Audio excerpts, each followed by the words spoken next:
Hello my friends and welcome back to my channel. Okay, so today it's a little late, but I have my November TBR.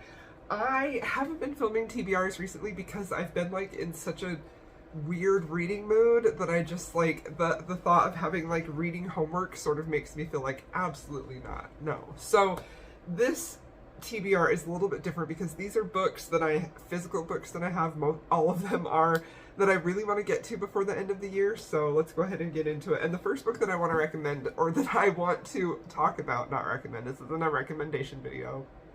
I have a cold, also I apologize for the way my voice sounds, but I still wanted to get this video filmed because I'm like, I need a TBR and I don't want to get it filmed when it's the second week of the month, so here we are. So the first book I want to talk about is Sea of Ruin by Pam Godwin. This is a reread for me, and this is actually the book for the Rake Appreciation Society, which is the historical romance book club that I run with my dear friend Jen from the Book Refuge. This is our second anniversary. Also, shout out to this adorable hoodie that I have that says Damaged Dukes and Diet Coke. It's cold enough now to wear it again. This was sent to me by Esty, who I love dearly. Thank you so much, Esty. So our live show for this will be on, I will put the date on the screen because I can't remember it right now and I don't want to look it up because I'm on my phone. But I wanted to mention this so that you all could read it if you want to, but I also wanted to give a little bit of a warning for those of you who aren't aware maybe. This is a dark romance. It is a historical romance, but it is very dark. So if you're not used to that type of content, this is not like the typical historical romances that we've been reading. This has some pretty some pretty heavy violence on page. There's rape, there is non-consensual intimacy, there's non-consensual sex between the leading the romantic leads, and I just wanted to make sure that if you want to read this, that you're prepared before you pick it up, that it has some pretty dark, heavy content in it. But it is a book that I dearly love. This was one of the first books that I buddy read with Jen, and I just completely fell in love with Pam Godwin. This was my first Pam Godwin. It's about our heroine who is a pirate, and it is her love triangle story with her pirate ex-husband and a British naval sea captain, I believe, who she kind of finds herself torn between. So I love and adore this book. I'm very excited to talk about it, but I did want to just mention that it does have very dark content in it if you're not prepared for that. If you've read with us before, we haven't really picked a book that is this dark ever, so I just wanted to make sure that everybody knew that before they went into it, so you can be prepared or choose to read it or not to read it. So I am very much looking forward to this book. Okay, so now I have some books that aren't romance. Most of these are romance, but I do have a few that aren't. Oh, this one too. So we'll go ahead and talk about them. One of the first ones that I want to read is A Far Wilder Magic. This is a YA fantasy romance, and the thing that really tipped me off to this was that I heard that it has, the romance in here is very reminiscent of Captain Mustang romance in Full Metal Alchemist, which I really love that anime, and so I'm very much looking forward to this. I hear that this is a really unique magic setting, and I've kind of really been in the mood for some more YA fantasy, and I'm very excited about this, so can't wait to read that. I have one more YA on here, and it is actually Muse of Nightnares by Laini Taylor. Laini Taylor is one of the most beautiful writers that I have ever read in my life. I feel like nobody puts words together like she does. This is a fantasy book. This is actually the second book in this duology. And I read the first book several years ago, and then I just never finished it because the ending of the first book left my heart like in tatters, and I didn't know how it was gonna end or get fixed. But I have really been craving beautiful, good writing, and Laini Taylor is by far and away, she is so good at putting words together, but also building relationships and emotions, and the fantasy worlds she creates are so unique and lush, and I just really, really, really want to finish this series finally, so I'm gonna read this book for sure this month. Another book I want to read is The Winter Sea. I actually believe that this is romance. I found this at Barnes & Noble in the romance section, but I think it has a heavy historical fiction bent, and I think maybe slightly a fantastical element to this too, because this is about our heroine who is like writing about a war that happened in the 1700s, and she ends up finding, like, channeling something about the woman who was living in that time, and it's integral to her happiness in the present day. And the thing that sold me on this was a blurb on the back that said, "A beautifully written book to be read carefully and savored." The contemporary and historical context are carefully delineated with rich, deep texture and detail. So I think it sounds amazing and very interesting. I really want to read this one. And carrying on with my Game of Thrones obsession, I want to read book 2. I read the first book in October. I really enjoyed it. Had some conflicting feelings throughout it, but overall gave it 5 stars and was super impressed with this world. So moving on to book 2 for sure. I actually have started reading that, but I'm not. It's going to take me a while. I think this one is almost 1,000 pages. It's like 900 or so pages, so it's going to take me a while. I don't plan to get to all of these books, but I wanted to have a list where I could pick things that if I'm feeling slumpy or I don't know what to read, I could have options. So now this book, I also read the first chapter. This is a fantasy, and I was very intrigued with this book. This is One Dark Window, and the interesting thing about this is it sounds like there's a monster that sort of overtakes people, and they're trying to like eliminate that monster. If I'm remembering right, it basically is the heroine meets a mysterious highwayman on the road. Her life takes a drastic turn, and I started reading this. I read the first chapter, and I was immediately transfixed by the writing. I was just like, this is haunting. This is eerie. This would have been really good to read in October, but it's still kind of spooky season-ish, and I definitely want to read this. Okay, now moving on to the romances. I loved The Love Hypothesis. I thought it was so fun. I just really enjoyed it. I thought it was a good time. I've had this book since it was published.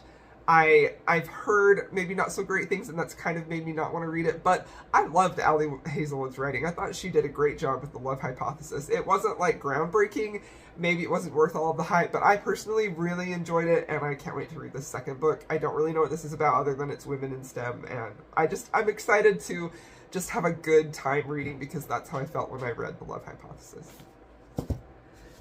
Okay, so this book was actually on my wish list, and it was sent to me by one of you. It was sent to me by Paula. This is Sweet Disorder. This is a historical romance. This is an indie published one.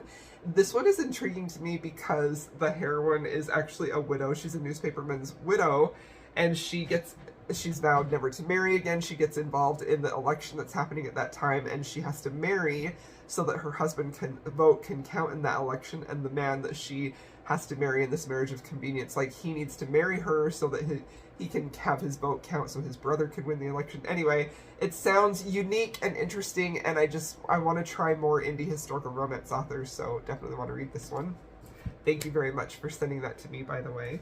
So now these books were just recently sent to me by Valentine PR. I have not read this. This is a fantasy romance series. This is book 1. This is book 2. I don't really know anything about it. I'm pretty sure book 1 has showed up on a previous TBR that I never got to. But I've been in a big fantasy mood, and I really want to give these a go. I have high hopes for them. I have been very picky about the fantasy elements in the fantasy romances I've been reading lately, and they have almost entirely been a miss for me, sadly, except for actually the YA that I read, Belladonna, was a huge hit. So I'm really hoping that these have a great fantasy world and that they don't just rely on spice, because that will be an immediate turnoff for me. I know a lot of people love that, but I'm more interested in how the fantasy world is built. Otherwise, just read straight up spicy romance. That's what I'm talking about. So anyway, moving on.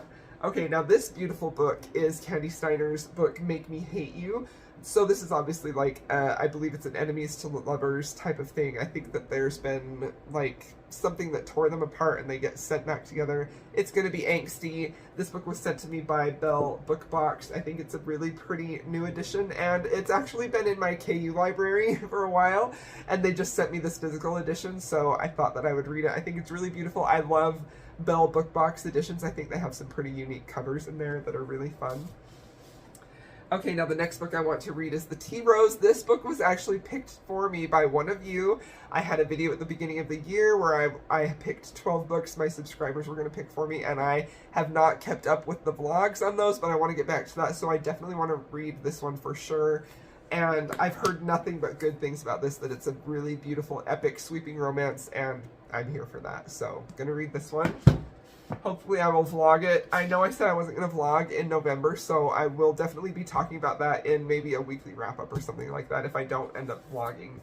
Okay, now I do have one reread, and it's The Rakess by Scarlett Peckham. The second book in this comes out next spring. I have an arc for the second book, but I really want to reread this book. This was one of my favorite books in 2020. I adored it. It was deeply feminist, a little bit dark, very moody, a little bit melancholy, and ultimately happy, and I just loved it. This book, I just talked about this book nonstop in 2020. It really sort of became synonymous with me as a reader, and I want to go back and reread it and experience that before I read the second one, so super excited about this one. Now, this one is actually a newly published book this year. This Sabrina Jeffries, A Duke for Diana. I have not read Sabrina Jeffries, and I really want to, so this is the book I'm going to give a go first. I just picked this up on a whim at the bookstore. I think the cover is pretty charming, and I heard good things about this, so hopefully it's good. Don't really know much what it's about. Not going to read the blurb for you because we're going to try and keep this video short. And then this book is one that I really want to get to. This is an arc. It was sent to me by Eloise James herself. This is her newest book. It comes out soon. And yeah, I'm very excited about this. This is signed. I think this is the next book in her Wallflower series. I'm not entirely sure what this one is about, but I mean, honestly, Eloise James she's just great. I don't think you can go wrong with any of her books. And I also have had a really big hankering to get back to reading more Lorraine Heath. I love her books. There's a lot of her backlist that I haven't explored. I've read a decent amount of her books, but there's still some fan favorites that I haven't read, so I picked this one off my shelves, Once More My Darling Rogue. I believe this was sent to me by Tori. I think she sent this. This was either sent to me by Tori, or actually I think this might have been sent to me by Esty. I didn't keep did I keep the tag in here? Oh heck, I did not. I know I mentioned it in a book haul. One of either Tori or Esty sent me this. I'm so sorry that I can't remember in this moment. I'm a terrible booktuber for that reason, but I really want to read this. I love Lorraine Heath. Very excited about this one. And the last book that I want to read, I really want to get to this before December because I have a feeling this could possibly be on my best books of the year, is Part of Your World by Abby Jimenez. This book was also sent to me, I believe, by one of you. I think that Zay sent me this because she thinks that I'm going to love it, and I think I'm going to love it too. If Zay thinks I'm going to love it, then I'm probably for sure going to love it. So really looking forward to this. Can't wait to give it a try. High expectations for this contemporary romance that I hear is pretty emotional, and I'm always here for that. So, alright, those are the books that I hope to. I have a lot here to pick and choose from. I'm very excited for all of these reads, and that's always a good feeling. So thank you so much for watching this video. If you see any books here that you definitely want me to prioritize, please let me know, and I will try to make sure to get to that. And I'll see y'all in my next video.